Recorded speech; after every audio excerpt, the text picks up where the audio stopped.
Friends, welcome to my YouTube channel. तो आज हम फ्रेंड्स अपने जो हमने कल पावर अथॉरिटी एंड लेजिटिमेसी पढ़ा था चैप्टर, तो उसमें हम आज उसी का दूसरा पार्ट लेके आए हुए हैं। ठीक है, तो दूसरे पार्ट में हम देखेंगे क्या क्या चीज़ें हैं। हमने कल पढ़ लिया था कि जो विशिष्ट वर्गवादी या थिंकर्स हैं उनके अकॉर्डिंग शक्ति क्या होती है। तो आज हम देखेंगे उत्तर आधुनिकतावादी जो सिद्धांत हैं, है ना, उत्तर आधुनिकतावादी जो सिद्धांतकार हैं उनके अकॉर्डिंग शक्ति क्या होती है, पावर्स क्या होती है। तो इन सब चीज़ों को हम देखेंगे। तो सबसे पहले मैं आपको ये बता दूं कि उत्तर आधुनिकतावाद जो है हमारे टॉपिक में, पॉलिटिकल थ्योरी में हमें एक नया चैप्टर पढ़ना पड़ेगा। एक अलग से टॉपिक है हमारा, तो उसको हम वहाँ पे चीज़ों को पढ़ेंगे। उसके लिए आप लोग परेशान ना होइए, है ना। एक मैं आपको कॉमन चीज़ें बता देता हूँ उत्तर आधुनिकतावाद के बारे में, कि उत्तर आधुनिकतावाद जो है, पोस्ट मॉडर्निज्म जो है, वो किसी भी चीज़ का, है ना, कोई भी चीज़ हो, कोई भी वस्तु हो, कोई विचारधारा हो, कोई भी सिद्धांत हो, उन सब का वो क्या करता है, खंडन करता है। यह समग्रता में विश्वास नहीं करता। ठीक है, ये सारी चीज़ें इसकी कॉमन चीज़ें हैं। जब हम वहाँ पे पढ़ेंगे तो सारी चीज़ों को अच्छे से पॉइंट्स वाइज देख के पढ़ेंगे। ठीक है, तो उत्तर आधुनिकतावादी विचारकों में इंपॉर्टेंट थिंकर है मिशेल फूको। ठीक है, मिशेल फूको, इनके विचारों को पढ़ेंगे। ये शक्ति को क्या कहते हैं। अगर मिशेल फूको को आपने समझ लिया प्रॉपर तरीके से, तो मुझे नहीं लगता कि फिर आपको उत्तर आधुनिकतावाद में कोई प्रॉब्लम आएगी। अब देखिए, फुकोल्ट के अनुसार क्या कह रहे हैं, चाहे फुकॉल्ट आ जाए चाहे मिशेल फूको आ जाए, दोनों नाम एक ही है। ठीक है, शक्ति हर जगह मौजूद है। एक समाज में शक्ति केशिकाओं के तंत्र के माध्यम से प्रवाहित होती है। केवल बल प्रयोग ही शक्ति नहीं, वरन एक उत्पादक ऊर्जा है। ज्ञान ही शक्ति। देखिए, जो एग्जाम में पूछता है मिशेल फूको के बारे में कि नॉलेज इज पावर, मैचिंग के लिए दे देगा ज्ञान ही क्या है, शक्ति है। ठीक है, नॉलेज इज पावर, तो ज्ञान ही शक्ति है। इसका क्या मतलब हुआ? ज्ञान ही शक्ति है, इसका मतलब ये हुआ कि जो फूको कह रहा है, ठीक है, फूको ये बताना चाह रहा है जिसके पास ज्ञान है उसी के पास ही पूरे पावर है, उसी के पास शक्ति है। अब कैसी शक्ति है, अब यहाँ पे हम देखेंगे। पहले पहले माइकल फूको का ये चीज समझे कि शक्ति हर जगह मौजूद है। मिशेल फूको कह रहा है कि शक्ति क्या होती है, हर जगह मौजूद होती है, हर संस्थाओं में मौजूद होती है। ये किसी एक जगह व्याप्त नहीं होती। एक समाज में शक्ति क्या होती है, कोशिकाओं के तंत्र के माध्यम से प्रवाहित होती है। जैसे आप देखिए, जैसे हमारे शरीर में अलग अलग कोशिकाएं होती हैं, अलग अलग वेन्स होती हैं, अलग अलग नसें होती हैं, उनमें रक्त का प्रवाह होता है, ठीक है, ब्लड का फ्लो होता रहता है। वैसे ही समाज में क्या होती है, समाज में बहुत सारी संरचनाएं होती हैं, समाज में बहुत सारे स्ट्रक्चर्स होते हैं, जिनके माध्यम से शक्ति क्या होती है, प्रवाहित होती रहती है। ठीक है, केवल बल प्रयोग ही शक्ति नहीं है, वरन यह एक उत्पादक ऊर्जा भी है। क्या है कि बल प्रयोग करना ही शक्ति का एक रूप नहीं होता, बल्कि शक्ति क्या करती है, शक्ति उत्पादन भी करती है। शक्ति ज्ञान ही क्या है, शक्ति है। अब देखिए, शक्ति उत्पादन कैसे करती है। मान लीजिए आप एक डॉक्टर हैं, आपके पास क्या है, नॉलेज है। ठीक है, आपके पास नॉलेज है, तो आपके पास नॉलेज होने के साथ साथ आप क्या कर रहे हैं कि मिशेल फूको एक तरफ कह रहा है कि ज्ञान ही शक्ति है, यानी कि जिसके पास ज्ञान है वही क्या है, उसी के पास शक्ति है। और यहाँ पे देखिए, फिर यहाँ पे कह रहे हैं कि शक्ति ही क्या है, एक उत्पादक भी है। यानी जिसके पास ज्ञान है वह क्या है, वह उत्पादक भी है। ठीक है, यानी आप देखिए, जैसे मान लीजिए कि आप डॉक्टर के पास गए, डॉक्टर के पास क्या होता है, नॉलेज होता है। अब डॉक्टर के पास आप जाते ही वहां पे ना तो आप व्हाट्सएप चलाते हैं, ना फोन यूज करते हैं, ना कुछ करते हैं, क्योंकि आप उसके सामने चुपचाप बैठ जाते हैं, अपनी जो आपकी प्रॉब्लम रहती है उसको बताते हैं। क्यों? क्योंकि आपको डर लगता है कि डॉक्टर कहीं हमें यहाँ से निकाल ना दे, अपने हमें देखने से मना कर दे, या फिर हमारा ट्रीटमेंट करने से मना कर दे। तो क्या डॉक्टर ने आपको मारा पीटा? नहीं, डॉक्टर ने आपको मारा पीटा नहीं, ठीक है, बल्कि आप खुद क्या हुए, आप उसकी शक्ति के सामने क्या हो गए, अपने आप को खुद ही कमजोर महसूस फील कराने लगे। दूसरी बात देखिए कि ज्ञान ही शक्ति कैसे है। अब देखिए, डॉक्टर क्या करेगा, डॉक्टर आपको कोई दवा लिख देगा, ठीक है, जैसे आपके अंदर कोई इम्यूनिटी आपकी वीक है, तो आपको लिख देगा कि डॉक्टर आप क्या करो, डाबर का च्यवनप्राश खाओ। ठीक है, आप क्या करो, डाबर कंपनी का च्यवनप्राश खाओ। तो जितने भी पेशेंट आ रहे हैं उसके पास, सबको क्या लिख रहा है, डाबर के च्यवनप्राश, कि डाबर कंपनी का च्यवनप्राश है, आप खाइए, आपकी इम्यूनिटी से बढ़ जाएगी। देखिए, अब उसने क्या कर दिया, अब उसने उत्पादन पर बढ़ावा दे दिया। कैसे उत्पादन बढ़ा रहा है? अब देखिए, जैसे वो दवाइयां या च्यवनप्राश जो भी लिख रहा है, वो इससे क्या होगा, इससे डाबर कंपनी की एक तो बिक्री बढ़ जाएगी, सेल बढ़ जाएगी। जैसे ही डाबर कंपनी की डिमांड बढ़ेगी तो डाबर कंपनी की क्या हो जाएगी, प्रोडक्टिविटी भी तो बढ़ जाएगी, उसकी उत्पादक क्षमता भी तो बढ़ेगी फिर, है ना। तो मिशेल फूको यही कह रहा है कि जिसके पास शक्ति होती है, जिसके पास ज्ञान होता है, वह उत्पादक क्षमता को भी आगे बढ़ा सकता है। अगर आपके पास नॉलेज नहीं, आपके पास शक्ति नहीं, तो आप किसी भी चीज का उत्पादन नहीं कर सकते, ठीक है। मिशेल फूको कह रहा है नॉलेज इज पावर, इसका मोस्ट इंपॉर्टेंट पॉइंट है ये, नॉलेज इज पावर। अब देखिए फुकोल्ट के शक्ति के बारे में विचार। अब माइकल फूको क्या कह रहे हैं शक्ति को लेकर के, फूको कह रहा है कि शक्ति के विषय में विचार उत्तर आधुनिकतावाद से लिए इसने, तथा शक्ति की पारंपरिक विचारधारा को इसने चुनौती दी है। कि शक्ति की पारंपरिक विचारधारा क्या है, कि जो पहले विचारधारा थी कि शक्ति जो है वो राज्य और सरकार में होती है, ये पारंपरिक विचारधारा थी। शक्ति जो है वो प्रधानमंत्री के हाथों में होती थी। ये सब क्या है, ये सब पुरानी विचारधारा थी, ये पारंपरिक विचारधाराएं थी। लेकिन मिशेल फूको ने क्या किया, उत्तर आधुनिकतावादी विचारों को अपनाया और उसने बताया कि जो शक्ति होती है वो किसी एक या संस्था या समूह में विद्यमान नहीं होती, बल्कि शक्ति क्या होती है, शक्ति जो है वो अलग अलग समूहों और संस्थाओं में विद्यमान होती है, ठीक है। तो पहला पॉइंट आपको ये ध्यान रखना है कि शक्ति की जो पारंपरिक विचारधारा है उसको चुनौती दी है। अब क्वेश्चन यहां से आ जाएगा, निम्नलिखित में से मिशेल फूको के बारे में कौन कौन से कथन सही है। तो आ जाएगा कि मिशेल फूको ने उत्तराधुनिकतावाद से शक्ति के संबंध में अपना विचार लिया, पहला पॉइंट, ठीक है। दूसरा पॉइंट दे देगा कि मिशेल फूको ने शक्ति की जो पारंपरिक विचारधारा थी उसको इसने चुनौती दी, तो दूसरा पॉइंट भी आपका सही है, ठीक है। अगर तीसरा पॉइंट इसमें ऐड हो जाएगा और कि मिशेल फूको ने पारंपरिक शक्ति की जो पारंपरिक विचारधारा थी इसको इसने एक्सेप्ट कर लिया, तो क्या हो जाएगा, ये गलत हो जाएगा। तो इस क्वेश्चन कोई अलग से नहीं बनता, ठीक है। क्वेश्चन बनाने वाले एग्जामिनर जो होते हैं इन सब चीजों से क्वेश्चन को उठाते हैं और कहीं से भी क्वेश्चन अलग नहीं बनता। जो आप लोग टेस्ट सीरीज के पीछे भागते हो कि सर टेस्ट सीरीज करवा दो, ये करवा दो, वो करवा दो, है ना, तो आप किसी भी कोचिंग का टेस्ट सीरीज मत लीजिए, क्योंकि सभी कोचिंग वाले पागल बनाने का काम करते हैं। वो प्रीवियस ईयर के तो क्वेश्चन पेपर उठा के कॉपी पेस्ट कर देंगे। तो इन सब चीज़ों में आपको नहीं बढ़ना है आगे। आप जब आप ये सब चीज़ें अच्छे तरीके से पढ़ लेंगे, आपको खुद ही क्वेश्चन, आप जो भी क्वेश्चन कहीं का भी आएगा आपके पास, आप आसानी से उसको हैंडल कर लेंगे, ठीक है। फिर देखिए नेक्स्ट पॉइंट, शक्ति का एक गुण क्या है, संप्रभुता है। फूको कह रहा है कि शक्ति के अंदर क्या पाई जाती है, संप्रभुता पाई जाती है। संप्रभुता पाई जाती है, यानी शक्ति जिसके पास होगी, उसके पास पावर होगा, वो कोई भी डिसीजन ले सकता है आसानी से। अब देखिए नेक्स्ट पॉइंट, उत्पादन के साधनों का स्वामित्व भी शक्ति का एक स्रोत है। यानी जो उत्पादन का जिसके पास उत्पादन का जो साधन है, ठीक है, अगर आप मान लीजिए किसी, ये उत्पादन यहाँ इस कंपनी में हो रहा है, इस फैक्ट्री में हो रहा है, अगर आप इस कंपनी का स्वामित्व आपके पास है, यानी कि आप इस कंपनी के मालिक हैं, तो आपके पास क्या है, शक्ति है, ठीक है। आपके पास शक्ति है किस चीज में, आप कितना उत्पादन कर सकते हैं, कितना उत्पादन बढ़ा सकते हैं, कितना उत्पादन आप घटा सकते हैं, ठीक है। ये सारी शक्ति आपके पास है। आप कितने मजदूर रख सकते हैं, कितने मजदूर को हटा सकते हैं, ये सारी चीजें आपके पास आ जाएंगी अपने आप पावर। फिर शक्ति का असल मकसद क्या होता है, दबाना होता है किसी चीज, ठीक है, बल प्रयोग करना, ठीक है। शक्ति का प्रयोग जो होता है उसे, उसका मकसद क्या होता है, उसका एम क्या होता है, किसी भी चीज का क्या करना है, बलपूर्वक उस चीज को दबा देना होता है। अब देखिए नेक्स्ट पॉइंट, शक्ति एक ही दिशा में कार्य नहीं करती, ठीक है। जैसे आप हमारे, आप ह्यूमन बॉडी देखेंगे, ठीक है, आप ह्यूमन बॉडी देख लीजिए, क्या इसमें शक्ति क्या मतलब, जो ब्लड होता है ऊपर से नीचे होता है, नहीं, ऊपर से नीचे भी जाता है, नीचे से ऊपर भी जाता है, इस तरीके सारी चीजें क्या होती हैं, ऊपर नीचे चलती रहती है।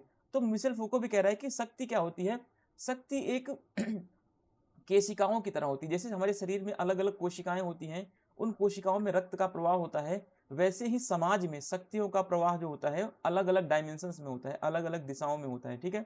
शक्ति कभी भी एक दिशा में कार्य नहीं करती। जैसे उदाहरण के लिए देखिए, नागरिकों का संप्रभुता, नागरिकों पर क्या दिखाना, संप्रभुता दिखाना। जिसके पास शक्ति है वो नागरिकों पर अपनी शक्ति, अपना रोब जमाता है, ठीक है। या फिर अमीरों की गरीबों पर शक्ति, देखिए क्या करते हैं, अमीर लोग गरीबों पर अपनी शक्ति का प्रदर्शन करते हैं, और गरीब भी क्या करते हैं, अमीरों पर अपने अधिकारों को लेकर अपनी जो डिमांड होती है उन सब का भी वो प्रदर्शन करते हैं, ठीक है। तो मिशेल फूको यही कह रहा है कि जो शक्ति होती है वो एक डायमेंशन में नहीं चलती। अब यहां से भी क्वेश्चन आ जाएगा कि मिशेल फूको के अनुसार शक्ति एक विमीय होती है, एक विमीय होती है। एक विमीय का मतलब एक डायमेंशंस में होती है, तो शक्ति जो है एक डायमेंशंस में नहीं होती। मिशेल फूको ने ऐसा नकार दिया है कि बल्कि इन्होंने बताया कि शक्ति कैसी होती है, शक्ति जो होती है वो मल्टी डायमेंशंस में होती है, ठीक है, मल्टी डायमेंशंस, बहुआयामी होती है। फिर फुकोट ने शक्ति के विश्लेषण को राजनीतिक तथा आर्थिक आयामों से अलग कर दिया।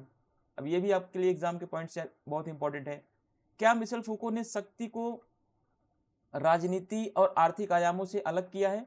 तो हाँ, मिशेल फुको ने कहा शक्ति जो है वो राजनीति से अलग होती है, वो आर्थिक चीजों से अलग होती है। तो इन सब का विश्लेषण उसने किया, इन सब का एनालाइज किया और उसने बताया कि शक्ति जो होती है राजनीतिक तथा आर्थिक आयामों से ये बिल्कुल अलग कर दिया इन्होंने। उन्होंने कहा केवल राजनीतिक तथा आर्थिक आधारों पर ही शक्ति में व्याख्या नहीं की जा सकती। उन्होंने शक्ति के समाजशास्त्रीय सामाजिक पहलू का भी विश्लेषण किया। उन्होंने व्यक्तियों, समूहों, संस्थाओं के मध्य शक्ति तथा उसके प्रभावों का निरीक्षण किया। अब देखिए मिशेल फुको क्या बता रहे हैं। मिशेल फुको कह रहे हैं कि जो शक्ति होती है, ठीक है, मिशेल फुको के अकॉर्डिंग जो शक्ति होती है वो केवल राजनीतिक शक्ति नहीं होती, बल्कि वो केवल आर्थिक शक्ति नहीं होती, बल्कि मिशेल फुको ने कहा कि शक्ति जो होती है वो समाज में भी विद्यमान होती है। ठीक है, शक्ति जो होती है कहाँ पे विद्यमान होती है? समाजशास्त्रीय पहलू में विद्यमान होती है। ठीक है, उन्होंने शक्ति को व्यक्तियों के अंदर देखा, समूहों के अंदर भी शक्ति होती है, संस्थाओं में शक्ति होती है। इन सब के मध्य उन्होंने क्या किया? शक्तियों का निरीक्षण किया, शक्तियों को एनालाइज किया कि पावर्स कहाँ कहाँ पे डिस्ट्रीब्यूट होती है। जैसे मैंने आपको पहले बताया ना कि शक्ति जो होती है एक केशिका के समान होती है। जैसे रक्त का प्रवाह शरीर में हमारे अलग अलग संरचनाओं के माध्यम से होता है, जैसे, है ना, तो वैसे ही फूको कह रहे हैं कि जो शक्तियां होती है वो समाज में अलग अलग संस्थाओं में क्या होती है? विद्यमान होती है। शक्ति कभी भी एक डायमेंशनल नहीं होती, वन डायमेंशनल कभी भी नहीं होती, बल्कि शक्ति कैसी होती है? मल्टी डायमेंशनल होती है, बहुआयामी होती है, बहुआयामी होती है। तो ये सारी चीजें आप नोट डाउन करते चलिए, समझते चलिए। अगर ये चीजें आपको समझ में आ गई तो फूको से आपसे क्वेश्चन आसानी से सही बनेंगे। ठीक है, अब देखिए नेक्स्ट पॉइंट, शक्ति केवल कुछ ढांचों तक ही केंद्रित नहीं होती, वरन यह समाज में फैली होती है। ठीक है, ऊपर वाली बात वही है कि शक्ति क्या होती है? एक केशिका के समान होती है। जैसे कि ब्लड, रक्त का प्रवाह जो होता है, रक्त का संचार होता है, जो ब्लड का फ्लो होता है वो हमारे शरीर में अलग अलग संरचनाओं के माध्यम से प्रवाहित होता रहता है। वैसे ही शक्तियां जो होती है समाज में एक संस्था, केवल राजनीतिक संस्था या आर्थिक संस्थाओं में ही नहीं होती, बल्कि समाज की बहुत सारी संस्थाएं होती हैं जिनमें शक्तियों का प्रवाह होता रहता है। उनके अनुसार शक्ति हर जगह मौजूद होती है। ठीक है, फुको कह रहे हैं कि शक्ति जो होती है वो हर जगह मौजूद होती है। शक्ति पूरे समाज में केशिकाओं के तंत्र के माध्यम से प्रवाहित होती रहती है। अब देखिए, शक्ति संस्थाओं में नहीं होती, अपितु सामाजिक संबंधों के तंत्र में भी शक्तियां क्या होती हैं? व्याप्त होती हैं। अब यहाँ फुको कह रहे हैं कि जो शक्ति होती है यह केवल एक संस्था में नहीं होती। जैसे कि मान लीजिए ये राजनीतिक संस्था है, ये हमारी पार्लियामेंट है, इसमें ही शक्ति नहीं है, बल्कि शक्ति जो है दबाव समूहों में भी होगी, शक्ति जो है व्यक्ति के अंदर होगी, शक्ति जो है वो सामाजिक संरचनाओं में व्याप्त होती है। तो शक्ति के बहुत सारे आयाम होते हैं, शक्ति जो है वो एक संस्था में विद्यमान नहीं होती।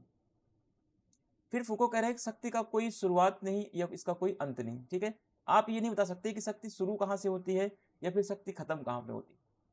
शक्ति केवल एक दिशा में कार्य नहीं करती, यह क्या होती है? मल्टी डायमेंशनल होती है। यह केवल एक विमीय नहीं, बल्कि यह क्या होती है? मल्टी डायमेंशनल, यह बहुआयामी होती है।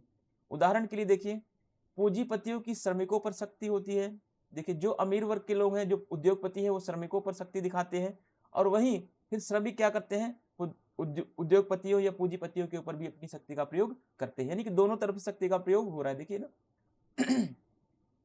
तो ये मैं आपको एक बार बता दूं कि जो ये कंटेंट यूज किया गया ना, ये बहुत सारी नोट्स वगैरह यूज करके, बहुत सारे 5-10 बुक्स का मैंने रेफरेंस लिया है, उसके बाद ही मैंने इस टॉपिक को क्रिएट किया है। ये टॉपिक बनाने में बहुत सारे, जितने भी मैंने टॉपिक बनाए हैं, सारे टॉपिक्स बहुत ही मेहनत करने के बाद, बहुत ही ऑथेंटिक रिसोर्सेज से इन सबको मैंने कलेक्ट किया है चीज़ें।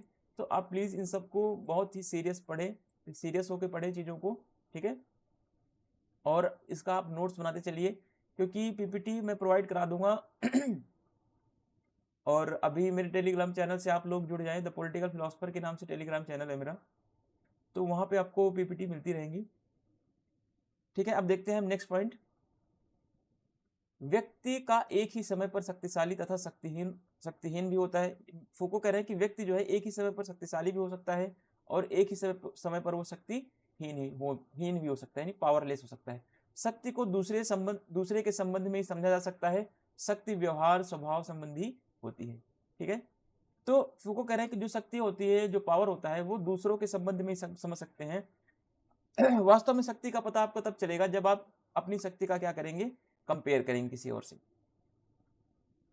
अब देखिए, फूको ने शक्ति की संकल्पना को कैपिलरी यानी केशिका के रूप में परिभाषित किया है। क्या यह बात सही है? बिल्कुल सही है। ठीक है, अब यहां से क्वेश्चन आएगा तो आपको इजीली क्या करना है, सही कर देना। हाँ, फूको ने शक्ति की संकल्पना को, जो फूको ने शक्ति को बताया कि शक्ति क्या होती है, शक्ति एक केशिका के समान होती है। ठीक है, इनकी पुस्तक जो फेमस बुक है द हिस्ट्री ऑफ सेक्सुअलिटी 1976 है, इसमें इन्होंने ये समाज में उसी प्रकार फैली है, ये कह रहे हैं कि शक्ति जो होती है समाज में उसी प्रकार फैली होती है जैसे शरीर में कोशिकाएं या केशिकाएं। जैसे हमारे शरीर में अलग अलग नसें, हमारी अलग अलग वेन्स फैली हुई है, पूरी शरीर को ढकी हुई है केशिकाओं से या कोशिकाओं से ढकी हुई है, वैसे ही पूरे समाज को या वैसे ही पूरे समाज में जो शक्तियां होती हैं वो व्याप्त हैं। ठीक है, तो शक्तियां किसी एक संस्था में विद्यमान नहीं है, शक्तियां बल्कि बहुआयामी होती हैं। माइकल फूको ने शक्ति को ज्ञान के रूप में परिभाषित किया। अब फूको यहां कह रहे हैं कि जिसके पास ज्ञान होगा उसी के पास क्या होगी, शक्ति होगी। ठीक है, अब देखिए शक्ति के उत्पादन आयाम पर इन्होंने बल दिया। इन्होंने बताया कि जिसके पास ज्ञान होगा, एक डॉक्टर है मान लीजिए, है ना, डॉक्टर के पास ज्ञान है, तो ज्ञान है उसके पास तो शक्ति है उसके पास, शक्ति है उसके पास तो वो उत्पादन बढ़ा सकता है ना, उत्पादन क्या कर सकता है, वो बढ़ा सकता है। कैसे बढ़ा सकता है? अगर उसने डोलो दवा लिखनी शुरू कर दी, ठीक है, डोलो कंपनी की पैरासीटामोल दवाई लिखनी शुरू कर दी, तो डोलो कंपनी की लोग क्या करेंगे, दवा को खरीदना शुरू करेंगे, तो डोलो कंपनी का प्रोडक्शन अपने आप बढ़ जाएगा। ठीक है, तो दूसरी कंपनियों का बिक्री क्या होगी, कम हो जाएगी। तो शक्ति क्या कर रही है, एक तरफ तो शक्ति क्या कर रही है, प्रोडक्शन को, उत्पादन को बढ़ा रही है। ठीक है, शक्ति जो है उत्पादन को घटा भी सकती है। अगर डॉक्टर आपको बता दे कि पैरासीटामोल खाना सही नहीं है, ठीक है, पैरासीटामोल मत खाइए, तो क्या हो रहा है, पैरासीटामोल की फिर बिक्री क्या होगी, धीरे धीरे कम हो जाएगी।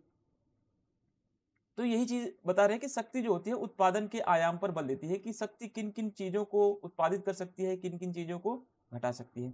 शक्ति का आधार केवल राज्य या सरकार के संगठन में ही नहीं होता, बल्कि जो होती शक्तियां और कहाँ कहाँ पे हो सकती हैं, वित्त में, लेखा में, विज्ञान में और मनोचिकित्सा जैसे विशेषज्ञ क्षेत्रों में अंतर्निहित होती है शक्तियां।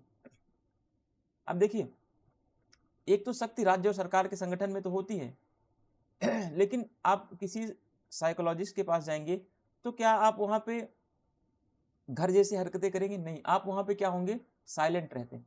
ठीक है, क्यों? क्योंकि उसके पास क्या है, शक्ति है ना। जो अकाउंटेंट होता है, आप उससे बदतमीजी से बात नहीं करते कभी भी। क्यों नहीं करते? क्योंकि आपको पता है कि अगर मैंने इसके साथ जरा से भी बदसलूकी की तो ये मेरे अकाउंटिंग में क्या कर देगा, अकाउंटिंग में कुछ गड़बड़ी कर देगा, जिससे मेरा लॉस हो जाएगा। ठीक है, विज्ञान के पास भी शक्ति होती है। ठीक है, तो हर चीजों के पास क्या है, इन्होंने बताया फूको ने कि शक्ति जो होती है वो राज्य और सरकार के पास ही शक्ति नहीं होती, बल्कि वित्त में, अकाउंट में, लेखा में, फाइनेंस में और साइकेट्री के पास भी शक्तियां होती हैं। ठीक है, अब देखो नेक्स्ट पॉइंट, शक्ति के द्वारा पहचान और आत्मनिष्ठता का निर्माण होता है।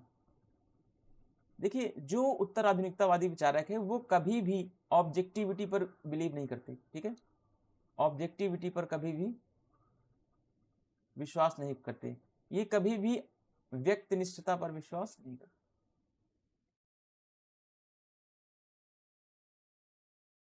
ये कभी भी ऑब्जेक्टिविटी पर बिलीव नहीं करते। ठीक है, ये हमेशा सब्जेक्टिविटी को ही मानेंगे, चाहे जितने भी थिंकर होंगे। ठीक है, जितने भी उत्तर आधुनिकतावादी विचारक हैं, ये हमेशा सब्जेक्टिविटी पर बल देंगे, ये कभी भी ऑब्जेक्टिविटी पर बल नहीं देते हैं।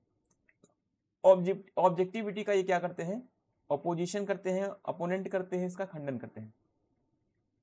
अब देखिए, फूको के अनुसार शक्ति कोई वस्तु या तत्व नहीं है जो किसी संस्था या लोगों के समूह में स्थित है।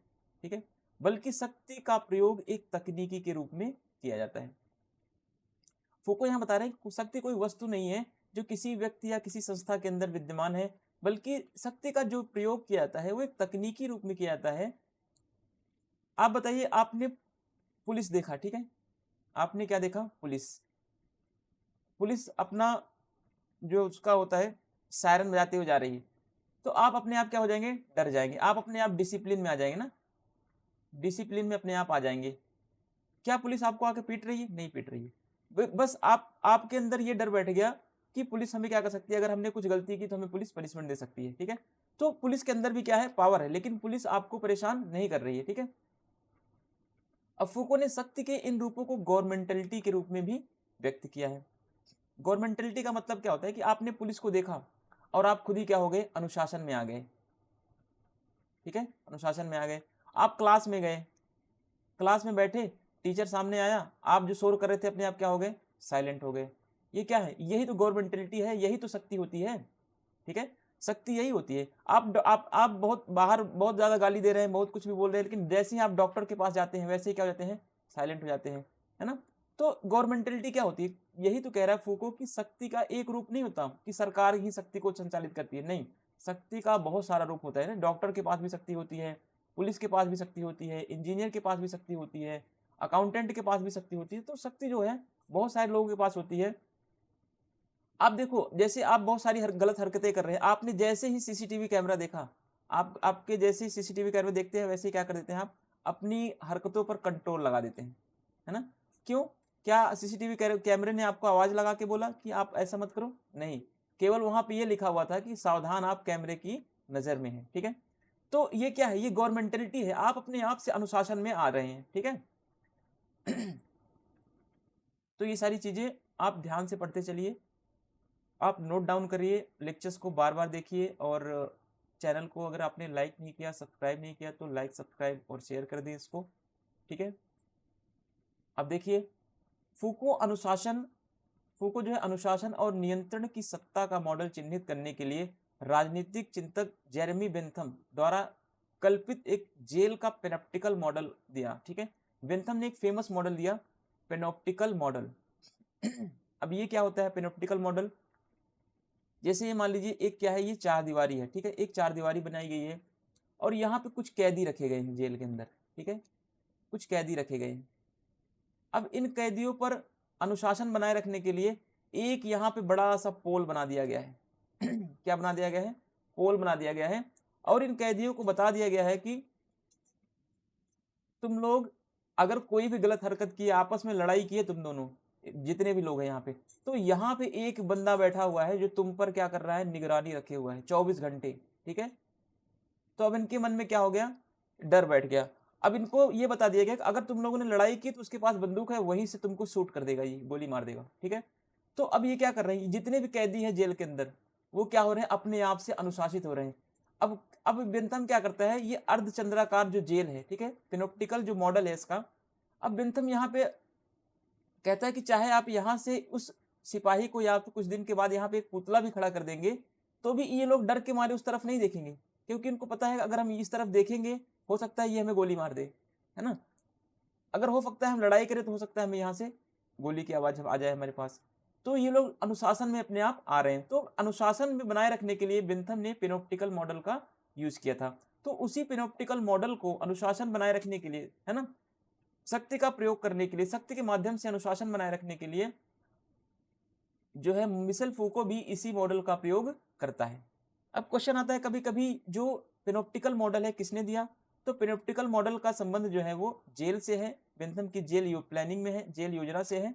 और यह पेनोप्टिकल मॉडल कैसी है, अर्धचंद्राकार है, आधे चांद के समान है, ठीक है, क्लियर इतना। अब नेक्स्ट देखते हैं।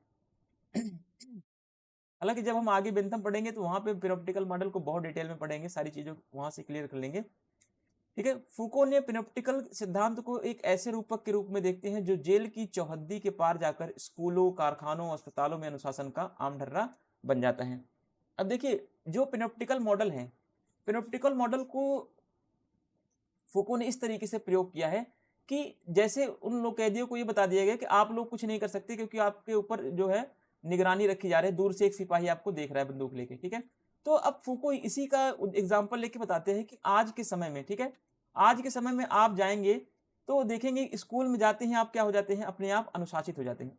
आप बाहर कितनी भी मस्ती कर लें, कुछ भी कर लें, जैसे ही स्कूल में एंट्री लेते हैं आपके अंदर क्या हो जाता है, अनुशासन आ जाता है। आता है कि नहीं आता? आप जैसे ही फैक्ट्रियों में जाते हैं वैसे ही फैक्ट्री के रूल्स एंड रेगुलेशंस को फॉलो करते हैं, ठीक है। जैसे ही आप अस्पताल में जाते हैं, अगर आप घर पे हैं तो आप डीजे बजा रहे हैं, गाना चला रखे हैं, सॉन्ग कुछ भी कर रहे हैं, लेकिन जैसे ही आप अस्पताल में जाते हो क्या डीजे बजाते हो? नहीं। तो वहां पे अपने आप आपके अंदर क्या आ जाता है, अनुशासन आ जाता है। क्यों? क्योंकि अस्पताल के पास क्या है, शक्ति है। कारखानों के पास क्या है, शक्ति है। स्कूल के पास क्या है, शक्ति है। तो ये सब स्कूल, कारखाने, अस्पताल क्या है, ये सब बेंथम के पिनोप्टिकल मॉडल की तरह है, जो आपके ऊपर अनुशासन बनाने का कार्य करते हैं। अगर आपको वीडियो समझ में आ रही है तो आप प्लीज चैनल को लाइक करें, सब्सक्राइब करें। मैंने देखा है व्यूज तो देख लेते हैं बच्चे पर लाइक नहीं करते, प्लीज आप लाइक भी करें, कमेंट भी करें, ठीक है। क्योंकि इतनी मेहनत से मैं वीडियो बनाता हूं तो इस मेहनत को जाया ना जाने दें आप प्लीज। चलिए अब देखते हैं, ये तो रही बात की बात, आगे देखते हैं पढ़ाई की बात, ठीक है। अब फ्रांसीसी विचारक जो मिशेल फूको हैं, इन्होंने अपनी रचना डिसिप्लिन एंड पनिश, ठीक है, डिसिप्लिन एंड पनिश में बेंथम के इस पिनोप्टिकल मॉडल की अवधारणा का इस्तेमाल करते हैं और इसके जरिए ये बताते हैं कि किस तरह आधुनिक समाज में कारागार ही नहीं, मतलब जेल ही नहीं, बल्कि सेना, विद्यालय, अस्पताल और कारखानों जैसी आधारित संरचनाओं का विकास इसी ऐतिहासिक पिनोप्टिकल के तर्ज पर हुआ है। आप कभी भी जेल के सामने से जाते हैं तो आपके अंदर क्या हो जाता है, आपके अंदर एक डर बन जाता है, कहीं मैं जल्दी से यहाँ से निकल लूँ, नहीं तो कहीं मुझे कोई देख के जेल में डाल दे पुलिस वाला ना। तो आप विद्यालय के सामने से गुजरते हैं या विद्यालय में जैसे ही प्रवेश लेते हैं तो आप क्या जाते हैं, आप डिसिप्लिन में आ जाते हैं।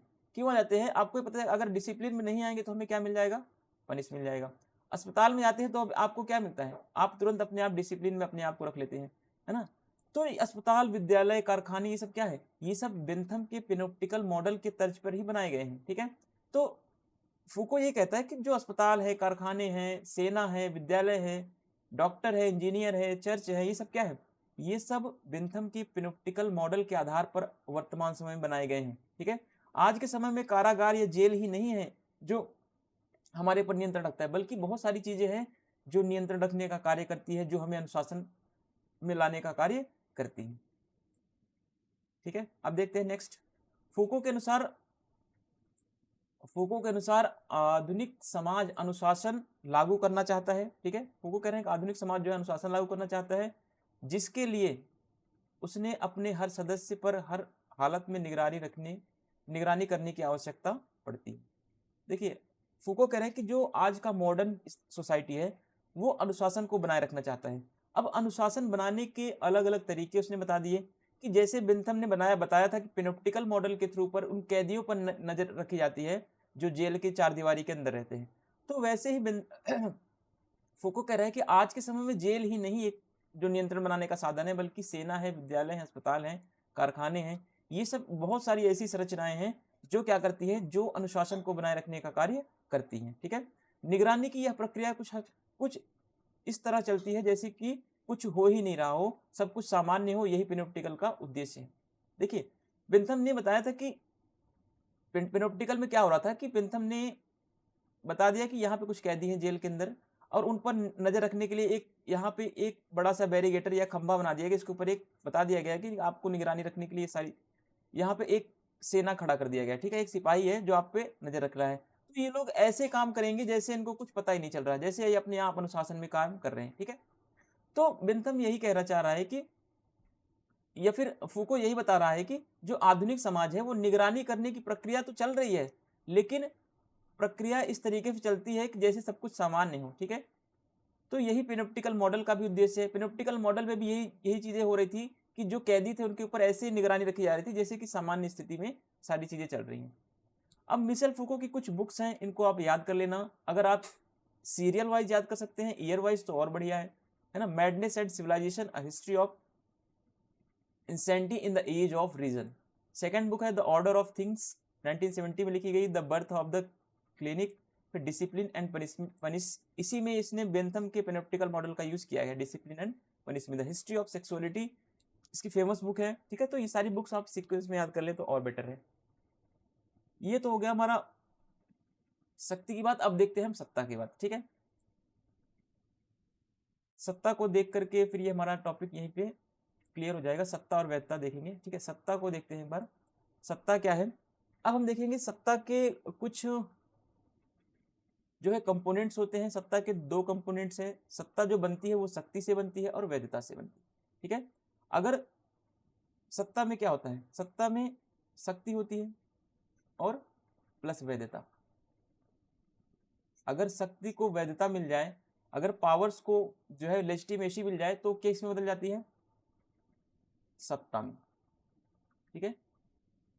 अगर शक्ति को, आपके पास शक्ति है लेकिन वैधता नहीं है, तो तब भी आप इसको सत्ता में नहीं बदल सकते। आपके पास वैधता है पर पावर नहीं है, तो भी आप सत्ता नहीं बना सकते। अगर आपके पास शक्ति है, अगर उस शक्ति को वैधता मिल जाए, ठीक है, उस शक्ति को वैधता मिल जाए, तो वो क्या बन जाएगी, सत्ता में, सत्ता में परिवर्तित हो जाए, ठीक है। किसी नियम या निर्णय की वैधता यह संकेत करती है कि लोग उस नियम या निर्णय को अपने लिए तथा सारे समाज के लिए महत्वपूर्ण मानते हैं तथा मन से स्वीकार करते हैं। देखिए, अब होता क्या है कि आपने बहुत सारा कानून बना लिया, बहुत सारा नियम बना लिया, लेकिन उस नियम को अगर लोग नहीं मानेंगे, तो क्या वो नियम किसी कार्य काम का है, नहीं है, ठीक है। तो जरूरी है कि आपने जो नियम बनाया उस नियम को लोग वैधता दे, ठीक है, वैधता प्रदान करें, तभी आप क्या होंगे, सत्ता तभी आपकी मानी जाएगी। आपने कोई नियम बना दिया और उस लोगों ने या समाज ने उस नियम को क्या नहीं दिया, उस नियम को वैधता नहीं दिया, ठीक है, वैधता नहीं दिया, तो वो क्या होगी, वो कभी भी सत्ता में परिवर्तित नहीं हो सकती, ठीक है। शक्ति का वैधानिक स्वरूप ही सत्ता है, यानी शक्ति को जब क्या मिल जाती है, वैधानिक स्वरूप मिल जाता है, या फिर शक्ति को जब प्लस वैधता मिल जाती है। वैधानिक स्वरूप कब मिलेगा, जब जनता या समाज उस शक्ति को स्वीकार कर ले, तभी उसको वैधानिक या वैधता मिल जाती है। अब देखिए नेक्स्ट पॉइंट, शक्ति को दीर्घकालिक यानी लंबे समय तक शक्ति बनाए रखने के लिए हमें क्या करना पड़ता है, शक्ति का सत्ता में परिवर्तन होना बहुत जरूरी है। आपके पास पावर है, लेकिन आप उस पावर को लंबे समय तक तभी यूज कर पाएंगे जब उसको आप क्या कर दे, सत्ता में परिवर्तित कर दे, ठीक है। अब सत्ता में परिवर्तित तभी होगी आपकी शक्ति जब उसको जनता क्या कर दे, वैलिडेट कर दे। जब उस जनता आपकी शक्ति को वैधता प्रदान कर दे, तभी आप उस शक्ति को लंबे समय तक सत्ता के रूप में यूज कर सकते हैं। प्रत्येक प्रकार की शक्ति जो होती है सत्ता नहीं होती, सत्ता में शक्ति का होना जरूरी है। क्लियर है। अब मैक्स वेबर के अनुसार सत्ता क्या होती है। देखिए बहुत सारे टीचर्स, मैं किसी की बुराई नहीं करता कभी भी, क्योंकि कोई भी टीचर, कोई भी जो पढ़ाने वाला लेक्चरर होता है, वो कभी कोई भी व्यक्ति इस धरती पर परफेक्ट नहीं होता, ठीक है। तो बहुत लोग जो यूट्यूब पे पढ़ाते हैं फ्री कंप्लीट कोर्स के नाम पे, वो बच्चों को पागल बनाते हैं, बच्चों को ऐसे ऐसा कंटेंट देते हैं कि बच्चे क्या करें, डर के मारे वो उनका पेड कोर्स खरीद ले, ठीक है। तो उनको शुरू में इतना टफेस्ट पढ़ाते हैं जिससे उनको कुछ समझ में नहीं आता, तो वो कहते हैं कि हमारा पेड कोर्स लीजिए और आपको यहाँ पे सारी चीज़ें इजिली अवेलेबल हो जाएंगी या आसानी से समझा दी जाती हैं। तो ऐसा काम नहीं करना चाहिए, ये बिल्कुल मैं इस बात में बिलीव नहीं करता, ठीक है। ये काम बहुत गलत होता है। और आपको इससे बढ़िया कंटेंट आप कहीं आप पेड कोर्स लेके देख लीजिए, ठीक है, पेड कोर्स आप खरीद के देख लीजिए, और मेरे फ्री के कोर्स से, है ना, फ्री के कोर्स से आपको पेड कोर्स अगर अच्छा मिल गया, तो आप मेरे को कमेंट करके बताना, सर मेरे को इतना अच्छा मिला है, तो आप तब जाके तभी आप खरीदें उस कोर्स को, ठीक है। अगर इससे अच्छा नहीं मिलता है पेड कोर्स तो आप बिल्कुल भी ना खरीदें। और दूसरी बात, जो मैंने पढ़ाया है इस पीपीटी से, अगर आपके प्रीवियस ईयर के सारे क्वेश्चन बन जा रहे हैं, तो इसका मतलब है कि आपसे एग्जाम, आपका जो है नेट जेआरएफ का एग्जाम इजीली क्लियर हो जाएगा, ठीक है। तो आप और कहीं भी आपको जाने की जरूरत नहीं है। अब देखते हैं मैक्स वेबर के अकॉर्डिंग सत्ता क्या होती है, क्या होती है authority according to Max Weber. अब देखिए मैक्स वेबर ने सत्ता का विश्लेषण समाजशास्त्र के रूप में किया है, ठीक है। इन्होंने सत्ता को जो बताया, समाजशास्त्री समाज के आधार पर सत्ता बताया कि समाज में सत्ता कैसे कैसे पहले थी, पारंपरिक रूप में सत्ता कैसी थी, फिर उसके बाद सत्ता का स्वरूप कैसे हुआ। तो इन्होंने समाज का आधार लिया है, सोसाइटी को बेस इन्होंने बनाया हुआ है, ठीक है। वेबर के अनुसार राजनीतिक सत्ता का आशय क्या है, राज्य द्वारा प्रदत्त सत्ता, यानी राज्य ने जो आपको सत्ता प्रदान कर दी, जो आपको वैधता प्रदान कर दी, जो शक्ति प्रदान कर दी, उसी को इन्होंने राजनीतिक सत्ता का नाम दे दिया है। अब देखिए वेबर के अनुसार क्या होती है, वेबर के अनुसार सत्ता के प्रकार, अब इन्होंने 3 प्रकार की सत्ताएं बताई, ठीक है, ये फर्स्ट, सेकंड और थर्ड। इसमें जो ज्यादा पूछता है वो सत्ता का तार्किक या वैधानिक रूप पूछता है, ठीक है, logical and legal form of power. अब देखिए परंपरागत सत्ता होती है एक, दूसरी होती है करिश्माई सत्ता, तीसरा होती है तार्किक और वैधानिक सत्ता। तो ये सत्ता के रूप हैं मैक्स वेबर के अकॉर्डिंग।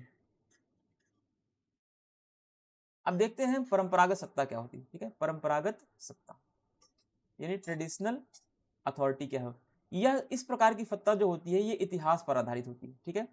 यानी जो सत्ता इसमें मिलती है ऐतिहासिक आधार पर मिलती है। अगर कोई व्यक्ति राजा बन गया है, इसमें क्या होगा, उसको ऐतिहासिक पृष्ठभूमि में क्या मिलती है, सत्ता मिल जाती है, और फिर उसका बेटा जो होगा वो भी राजा बनेगा, ठीक है, क्योंकि ये परंपराओं प्रथाओं पर आधारित होगी। ये सत्ता क्या होगी, इसमें परंपराएं चलती आ रही है, इसमें प्रथाएं चलेंगी, इस पर परंपराओं और प्रथाओं का ही अत्यधिक महत्व होता है परंपरागत सत्ता में। यानी अगर आप क्या बन गए, एक बार आप राजा बन गए, तो आपकी जो पीढ़ी होगी, आपका जो जनरेशन होगा, वो हमेशा क्या रहेगा, वही शासन सत्ता में आता रहेगा, ठीक है। तो ये हो गई परंपरागत सत्ता। अब देखिए सत्ता की आज्ञा का पालन तर्क की बजाय इसमें क्या होता है, जो परंपरागत सत्ता होती है इसमें जो प्रजा होती है, ठीक है, राजा की आज्ञा जो पालन करती है, राजा की आज्ञा का जो पालन करती है वो उसमें तर्क का प्रयोग नहीं करती, बल्कि समाज के रीति रिवाज के आधार पर करती है। प्रजा जो होती है उसको यह पूछने का अधिकार नहीं होता कि राजा मैं आपकी आज्ञा की पालन क्यों करूं, या राजा मैं आपकी आज्ञा का पालन या क्यों करूं, ठीक है। तो इस तरीके से प्रजा को यह अधिकार नहीं होता कि राजा की आज्ञा का उल्लंघन करे, राजा की आज्ञा का पालन न करे, बल्कि इसमें परंपराओं के आधार पर, रीति रिवाज के आधार पर ही राजा की आज्ञा का पालन किया जाता है। क्योंकि जो प्रजा होती है उनके पूर्वज जो है वो राजा की आज्ञा का पालन करते आते चले आ रहे हैं, इसीलिए उनकी जो प्रजा की संतानें होंगी वो भी राजा की आज्ञा का पालन करती चली आएंगी, ठीक है। इसमें किसी भी प्रकार का कोई लॉजिक नहीं होता, कोई तर्क का प्रयोग नहीं होता कि हम सत्ता का पालन क्यों करें, हम नहीं करेंगे, इस तरीके से कोई भी चीज नहीं होती, इसमें आपको करना ही पड़ेगा, ठीक है। अब देखिए दूसरा होता है करिश्माई सत्ता। करिश्माई सत्ता में क्या होता है कि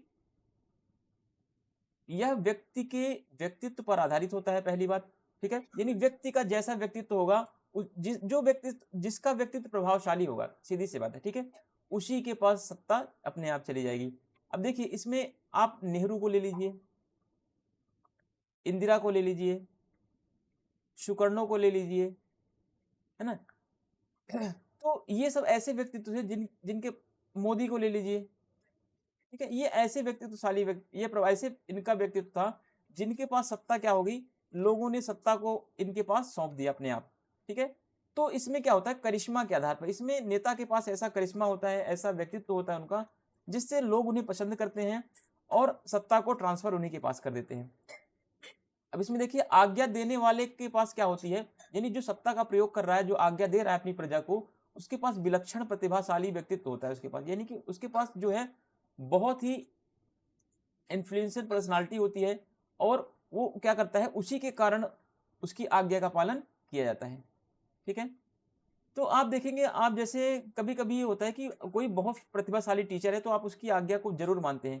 अगर कोई ऐसा टीचर मिल जाता है जो कभी क्लास में पढ़ाता नहीं ढंग से, तो आप उसकी बात को निग्लेक्ट भी कर देते हैं, ठीक है। तो ये सारी चीजें होती हैं। अब देखिए सत्ता का तार्किक और वैधानिक स्वरूप क्या होता है, ये सबसे ज्यादा इंपॉर्टेंट है। अब इसमें क्या होता है कि सत्ता का यह स्वरूप जो है, यह रूप जो है, तर्क और विवेक पर आधारित होता है। यानी अगर हम किसी भी सत्ता की बात को मान रहे हैं, किसी भी राजा की बात माने, तो हम क्यों माने, है ना। तो इस पर हम क्या कर सकते हैं, तर्क कर सकते हैं, लॉजिक के अकॉर्डिंग चीजों को देख सकते हैं। यह नियम और कानूनों पर आधारित होती है, ठीक है। इसमें व्यक्ति का रूल नहीं चलता, बल्कि इसमें संविधान होता है, प्रॉपर तरीके से संविधान के अनुसार क्या होता है, शासन को चलाया जाता है। अब देखिए वेबर के अनुसार आधुनिक युग में सत्ता के इसी तार्किक और वैधानिक स्वरूप को क्या किया गया है, स्वीकार किया गया है। मैक्स वेबर कह रहे हैं कि आधुनिक समय में क्या होती है, इसी सत्ता को स्वीकार किया गया है, क्योंकि यही सबसे ज्यादा उपयोगी और सबसे ज्यादा मान्य स्वरूप है। तर्क बुद्धि के इस युग में जो व्यक्ति आज्ञा दे रहा है उसकी सत्ता कैसी होनी चाहिए, वैधानिक होनी चाहिए, ठीक है। यानी आज के युग में, आज के समय में मैक्स वेबर कह रहे हैं जो व्यक्ति हमें आज्ञा देता है उसकी सत्ता वैधानिक होनी चाहिए। आप बताओ एरू गैरू किसी चलते हुए सड़क पर कोई आदमी, आलतू फालतू आदमी जा रहा है, आप उसकी बात मान लेंगे, नहीं, वो आपको आज्ञा नहीं दे सकता है, क्योंकि उसके पास क्या नहीं है, उसके पास वैधानिक सत्ता नहीं है, ठीक है। तो वेबर कह रहे हैं कि जो व्यक्ति आज्ञा हमें दे रहा है उसके पास क्या होनी चाहिए, उसके पास वैधानिक सत्ता होनी चाहिए, तभी हम उसकी बात को मानेंगे, ठीक है। मैक्स वेबर ने सत्ता के इस तार्किक वैधानिक स्वरूप को नौकरशाही की संज्ञा दे दी है। ठीक है, यानी जो तार्किक स्वरूप है, जो सत्ता का तार्किक या वैधानिक स्वरूप है, इसी को मैक्स वेबर ने क्या बोला है, नौकरशाही कहा है इसे, ब्यूरोक्रेसी का। ठीक है, आज आप देखेंगे जो तार्किक सत्ता का प्रयोग कर रहा है, जो वैधानिक सत्ता का वास्तविक प्रयोग कर रहा है, वो कौन है, वो नौकरशाही होती है हमारी। अब देखते हैं सबसे इंपॉर्टेंट चीज, मैक्स वेबर के अनुसार नौकरशाही की क्या क्या विशेषताएं होती हैं, यानी जो सत्ता का प्रयोग कर रहा है, जो वैधता का प्रयोग कर रहा है, उसकी क्या क्या विशेषताएं हैं, हम क्यों प्रयोग करते हैं उसकी बातों को हम क्यों मानते हैं, क्या उसकी बातों में कोई लॉजिक है या नहीं है। ठीक है, तो ये बता रहे हैं कि जो नौकरशाही होती है उसकी संरचना कैसी होती है, हायरार्किकल में होती है ना। जैसे ऊपर से कोई ऑर्डर आया, फिर उसके नीचे, फिर उसके नीचे, उसके नीचे, तो ऐसे होता है क्या, एक हायरार्की में चलती चीजें। ठीक है, हायरार्की का मतलब ये है, इस तरीके से एक पिरामिड जैसा होता है, सबसे ऊपर यहाँ पे अधिकारी बैठा होगा, उसके नीचे फिर यहाँ, फिर यहाँ, फिर यहाँ, तो ये हायरार्किकल मॉडल में चलती रहती है। ठीक है, आप देखेंगे यहाँ पे, देखिए जैसे डिस्ट्रिक्ट में डीएम होता है, फिर उसके नीचे एसडीएम, एडीएम होता है, फिर एसडीएम होता है ना, फिर तहसीलदार होता है। इस तरीके से क्या होता है, हायरार्की चलती आ रही है। ठीक है, पदों के शक्तियों का विभाजन होता है। इसमें क्या होता है कि इसमें जो पावर्स दी जाती हैं वो उनके पोस्ट के अकॉर्डिंग दी जाती है। ठीक है, नौकरशाही में जैसे डीएम के पास ज्यादा पावर होगी और उसके बाद एसडीएम के पास, फिर ऐसे ऐसे करके पावर्स का जो होता है डिस्ट्रीब्यूशन होता है, जिसके जो सबसे टॉप पे होगा उसके पास ज्यादा पावर होगी, जो उससे नीचे होगा उसके पास कम पावर्स होती हैं। ठीक है, फिर नौकरशाही रूपी संगठन में प्रवेश के लिए क्या होती है, प्रतियोगी परीक्षा आयोजित की जाती है। यानी आपको अगर इस नौकरशाही में जाना है ना, आप सिविल सेवा में जाना चाहते हैं, तो इसके लिए आपको एक कॉम्पिटेटिव एग्जाम्स देना पड़ेगा, है ना, कॉम्पिटेटिव एग्जामिनेशन होगा आपका। तो अगर आप एग्जामिनेशन में क्वालिफाई करेंगे तो ही सत्ता आपको मिलेगी। जबकि परंपरागत रूप में क्या होता था, परंपरागत रूप में यह था कि अगर एक व्यक्ति राजा बन गया तो उसकी संतान क्या होगी, हमेशा के लिए राजा बनती चली आएंगी। ठीक है, फिर दूसरी तरफ हमने देखा था करिश्माई सत्ता में क्या होता था, करिश्माई सत्ता में जिसके पास करिश्माई व्यक्तित्व है, जिसके पास चमत्कारी व्यक्तित्व है, उसी के पास सत्ता चली जाती थी। लेकिन यहाँ पर ऐसा नहीं है, यहाँ पे आपको एग्जामिनेशन देना पड़ेगा, और एग्जामिनेशन में अगर आप पास कर पा रहे हैं तो अभी आप इस सत्ता का प्रयोग कर सकते हैं। ठीक है, इसमें और क्या इसके फीचर होते हैं, इसमें आजीवन यानी जीवन भर आपको पेमेंट मिलती रहेगी। ठीक है, जीवन भर आपको सैलरी मिलेगी इसमें। यह क्या होती है, ये फॉर्मल होती है। ठीक है, यह औपचारिक होती है, यानी कि आप कैसे काम करेंगे, आपके नियम क्या होंगे, आप किस तरीके से देश को चलाएंगे, शासन को संचालित करेंगे, अपनी सत्ता का प्रयोग कैसे करेंगे, ये सारी बातें क्या होती है, एक रूल्स एंड रेगुलेशंस इसके बना दिए जाते हैं, आप उसी के अकॉर्डिंग काम करते हैं। नौकरशाही की जो मूल विशेषता है, जो हमारी ब्यूरोक्रेसी है, इसकी क्या मूल विशेषता है कि इसमें फ्लेक्सिबिलिटी नहीं होती, इसमें अनम्यता होती है। ठीक है, ये फ्लेक्सिबल उतना नहीं होता। अब नौकरशाही अवैयक्तिक आधार पर संचालित होती है, यानी यह किसी व्यक्ति विशेष के आधार पर नहीं होती, यह बल्कि इसके पद के आधार पर संचालित होती है। ठीक है, ब्यूरोक्रेसी शब्द का कभी, ये नेट में एक बार क्वेश्चन आया हुआ है, ब्यूरोक्रेसी शब्द का प्रयोग पहली बार किसने किया था, विंसेंट डी गॉर्नी, इनका पूरा नाम विंसेंट डी गॉर्नी है, इन्होंने पहली बार इस शब्द का प्रयोग किया था। अगर आपको प्लीज चीजें समझ में आ रही हैं, आपको लग रहा है कि हाँ ये जो कंटेंट है ये एग्जाम के पॉइंट्स ऑफ व्यू से बहुत ही ज़्यादा सही है, या फिर ज़्यादा इंपॉर्टेंट लग रहा है आपको, तो प्लीज़ चैनल को लाइक करें और उन बच्चों को शेयर करें जो और भी प्रिपरेशन कर रहे हैं एग्जाम की, या टीजीटी पीजीटी की। देखिए आप ये मत सोचिए चलिए कि आप नेट की तैयारी करें तो आप पीजीटी के सिलेबस में ये काम नहीं आएगा। जिसने नेट की प्रिपरेशन कर ली, जिसने नेट का पढ़ लिया, उससे बड़ा सिलेबस किसी भी सब्जेक्ट का नहीं है, किसी भी जो पॉलिटिकल साइंस का एग्जामिनेशन होता है, इससे बड़ा सिलेबस नेट से बड़ा किसी का नहीं है। ठीक है, तो आप प्लीज इसको बार बार पढ़ें, और इसी में से सारी चीजें आएंगी, चाहे आपका टीजीटी का एग्जाम हो, चाहे पीजीटी का हो, चाहे DT+B का हो, चाहे आरपीएससी असिस्टेंट प्रोफेसर का हो। तो आप कभी भी कोई टीचर आपको पागल बनाए कि आप मैंने स्पेशल आरपीएससी का कोर्स लॉन्च किया है या इसका कोर्स लॉन्च किया है, तो आप उसके लिए बिल्कुल भी मत जाइए, मैं उसके लिए आपको रिकमेंड नहीं करूंगा। आप फ्री में पढ़िए, मैं फ्री में पढ़ा रहा हूँ, मैं अपनी मेहनत अपना टाइम आपके लिए दे रहा हूं, तो प्लीज आप इस टाइम को यूटिलाइज कीजिए। और अब देखते हैं हम आगे वैधता को। ठीक है, लेजिटिमेसी क्या होती है या फिर लीगलिटी क्या होती है। वैधता का अर्थ है कि वह चीज जो लोगों के द्वारा सही समझी जाती हो। ठीक है, तो जो चीजें हम लोग जो जिसको सही समझते हैं उसी को हम क्या करते हैं, वैधता देते हैं, जो हम गलत समझते हैं उसको वैधता नहीं देते हैं। ठीक है, अब एक शब्द आता है वैधता का संकट, यानी वैधता को संकट कब मिलता है, यानी आपके पास अथॉरिटी है, आपके पास पावर है, लेकिन आपके पावर पर या आपके वैधता पर संकट उत्पन्न कब होता है? तो वैधता के संकट का जो विचार दिया है हैबरमास ने दिया है, ठीक है। हैबरमास जो है नव मार्क्सवादी विचारक हैं, पहली बात तो आपको ध्यान रखना है। इनकी जो फेमस बुक है लेजिटिमेशन क्राइसिस, ठीक है, लेजिटिमेशन क्राइसिस। इसमें इन्होंने ये बताया कि जो पूंजीवादी है, ठीक है, जो पूंजीवाद है, अब पूंजीवाद की वैधता क्या हो जाती है, संकट में आ जाती है। पूंजीवाद की जो वैधता बनी हुई है, जो सत्ता उसकी बनी है, वो मजदूरों के द्वारा क्या की जाती है, उनके लिए चैलेंजेस उत्पन्न किए जाते हैं, उनकी वैधता का संकट उत्पन्न हो रहा है अब। तो इस पुस्तक में इन्होंने यही बताया हुआ है। तो इस पुस्तक के डिटेल में आपसे नहीं पूछेगा, बहुत लोग से का क्वेश्चन आता है कि सर इस बुक की डिटेल के बारे में बताए। कोई सी बुक होती है, इस बुक के अंदर के कौन से चैप्टर में क्या पूछा गया, भाई इतना क्यों पढ़ना आपको। मैं कह रहा हूँ अगर एक आध क्वेश्चन छूट भी जा रहा है तो इतनी माथापच्ची करने की क्या जरूरत है। आप टिक लगा दीजिए, कोई कौन सा भी उसमें नेगेटिव मार्किंग तो है नहीं नेट में, है ना। अगर एक आध क्वेश्चन गलत भी हो जा रहा है, आप 100 में 100 वैसे भी नहीं कर पाओगे, है ना। तो आपको इतना डिटेल में नहीं, आपको कॉमन चीजें पढ़ के जाओ, जो एग्जाम में आप 80% चीजें आप वो पढ़ो जो एग्जाम में आप आसानी से कर ले। आप इसके बुक में क्यों घुस रहे हैं, इस बुक के पहले चैप्टर में क्या है, इस बुक के दूसरे चैप्टर में, भाई क्या लेन देना यार इस बात से। आप इसमें इतना मत घुसिए डीप में, ठीक है। तो आप चीजों को पढ़िए, बस इतना डीप जाने की जरूरत नहीं है। जितना मैं पढ़ा दूंगा इसके बाहर एग्जाम में नहीं पूछेगा, अगर पूछेगा तो कोई भी नहीं कर पाएगा, ठीक है। आपकी बात नहीं कर रहा हूँ, कोई भी नहीं कर पाएगा। जो प्रोफेसर होगा, जो ये 10 क्वेश्चन ऐसे भी एग्जाम में आते हैं जो कोई नहीं कर पाता। हाँ, अलग बात है तुक्का लगाया सही हो गया, वो बात दूसरी है, लेकिन अगर कोई ये दावा करे कि ये चीजें मुझे आ रही हैं 10 के 10 क्वेश्चन, तो ऐसा पॉसिबल ही नहीं होता, ठीक है। अब देखिए हैबरमास कैसे विचारक हैं, नौ मार्क्सवादी हैं। अब वैधता वास्तव में शक्ति और सत्ता के बीच क्या होती है, कड़ी होती है। अब एक तरफ शक्ति हो गई आपकी, दूसरी तरफ क्या हो गई, सत्ता हो गई। शक्ति में जब वैधता मिलेगी तभी वह हमेशा सत्ता में परिवर्तित होगी, ये बात ध्यान रखना, ठीक है। तो वैधता क्या है, शक्ति और सत्ता के बीच की कड़ी है। अगर वैधता ही नहीं होगी तो शक्ति एक तरफ रहेगी और सत्ता एक तरफ रहेगा। तो दोनों में क्या होगा, दोनों में या तो सत्ता अगर बन गई, वैधता नहीं मिला तो ये तानाशाही रूप ले लेगी, ठीक है। अगर शक्ति, देखिए अगर सत्ता आपके पास है लेकिन उस सत्ता को वैधता हासिल नहीं है, तो वो सत्ता क्या हो जाएगी, तानाशाही में बदल जाएगी। अगर आपके पास शक्ति है, उस शक्ति को वैधता नहीं है, तो वो शक्ति क्या हो जाएगी, निरंकुशता में बदल जाएगी। अगर शक्ति को वैधता मिल गई, ठीक है, तो वो सत्ता में बदल जाएगी। अगर सत्ता को वैधता मिल गई तो वो भी शक्ति में बदल जाएगी। तो दोनों चीजें क्या है, जो वैधता सबसे ज्यादा इंपॉर्टेंट है, ठीक है। तो यही नव मार्क्सवादी विचारक जो हैबरमास हैं, यही तो कह रहे हैं कि जो पूंजीवाद है, ठीक है, पूंजीवाद को की वैधता क्या हो रही है, खतरे में आ रही है। क्यों खतरे में आ रही है, क्योंकि जो मजदूर वर्ग के लोग हैं, अब ये मजदूर वर्ग के लोग जो है पूंजीवादी व्यवस्था को और लंबे समय तक बनाए रखना नहीं चाहते। अब उस पूंजीवादी व्यवस्था को ये वैधता प्रदान करने के समर्थन में नहीं है, ठीक है।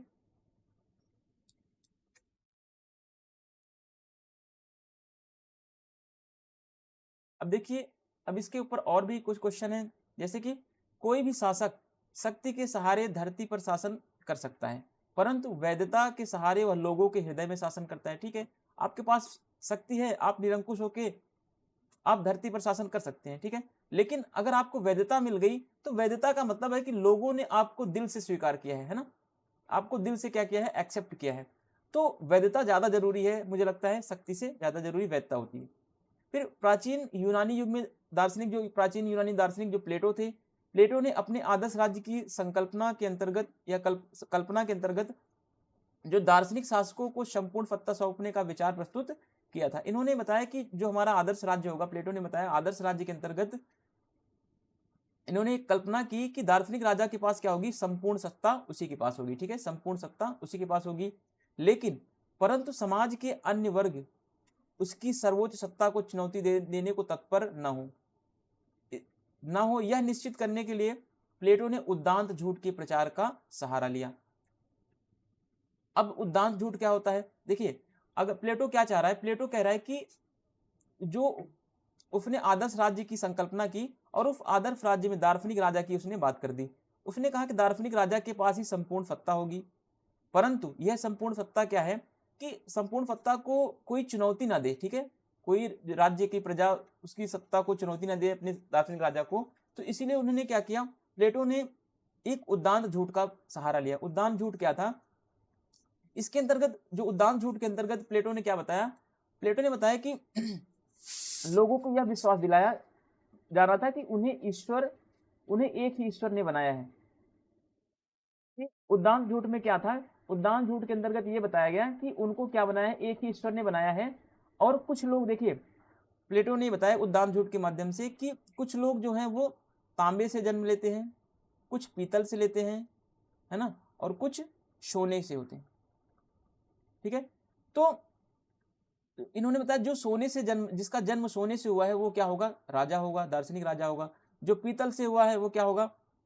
या फिर जो चांदी से हुआ है वो सैनिक होगा। जो लोहे या तांबे से हुआ वो क्या होगा? वो उत्पादक वर्ग होगी। तो इस तरीके से उसने क्या कर दिया? उसने वैधता प्रदान कर दी। ठीक है, इस तरीके से उसने अपने दार्शनिक राजा को वैधता प्रदान कर दी। वैधता प्रदान करने के लिए उसने उद्दांत झूठ का सहारा लिया। अब क्वेश्चन आ जाता है कि कभी कभी कि जो प्लेटो का उद्दांत झूठ है, ठीक है, जो उसने प्रोपोगेशन ऑफ द नोबेल लाई का कॉन्सेप्ट लिया है, वो किस लिए लिया है? तो इसलिए लिया है कि उसने अपने दार्शनिक राजा की सत्ता को क्या करने के लिए दिया? वैधता प्रदान करने के लिए दिया। उस दार्शनिक राजा की सत्ता को चुनौती से बचाने के लिए ऐसा उसने उद्दांत झूठ का सहारा लिया है। ठीक है, अब देखिए उस उद्दांत झूठ में क्या क्या बातें कहता है वो कहता है कि कुछ लोग जो होते हैं वो सोने से बने होते हैं। ठीक है, सोने से वे लोग बने होते हैं जो क्या है? राजा हैं या फिर दार्शनिक शासक हैं। अब कुछ लोग रजत या चांदी से बने होते हैं, वो कहता है, और कुछ लोग जो है वो पीतल या लोहे के बने होते हैं। तो यह सुझाव उसकी प्रस्तावित शासन प्रणाली की वैधता स्थापित करने का ही एकमात्र प्रयास था, और ऐसा कुछ भी संभव नहीं है धरती पे। ठीक है, कि कुछ लोग चांदी से जन्मे हैं, कुछ लोग सोने से। बस केवल उसने एक वैधता प्रदान करने के लिए अपने दार्शनिक राजा को ये सारी बातें उसने उद्दाम झूठ का सहारा ले लिया, कि उद्दाम झूठ के माध्यम से उसने ये बता दिया कि कुछ लोग जो है वो पीतल से जन्म लेते हैं, कुछ लोग जो है वो सोने से जन्म लेते हैं, कुछ लोग जो है वो चांदी से जन्म लेते हैं। तो ये सारी चीजें उसने इसीलिए एक झूठ बनाया कि जिससे उसके शासन को क्या मिल सके? वैधता हासिल हो सके। नहीं तो लोग उसके शासन पर, दार्शनिक राजा का जो शासन होगा उस पर क्या करेंगे? सवाल उठाएंगे, उससे विचार विमर्श करेंगे। तो ऐसा उसने उद्दाम झूठ का जो सहारा लेके बनाया कि बता दिया कि कुछ लोग सोने से बने हैं और कुछ लोग चांदी से बने होते हैं। ठीक है, जो चांदी से बने हैं वो कहाँ जाएंगे? वो सेना में जाएंगे। जो सोने से बने हैं वो दार्शनिक राजा होंगे, और जो लोहे या पीतल से बने हैं वो कहाँ होंगे? उत्पादन कार्य में उनको लगा दिया जाएगा। ठीक है, तो thank you, thanks for watching. ये हमारा टॉपिक क्लियर होगा, कवर हुआ। अगर आपको टॉपिक अच्छा लगा हो प्लीज़ चैनल को लाइक कर दे, सब्सक्राइब कर दे और शेयर कर दे। Thank you.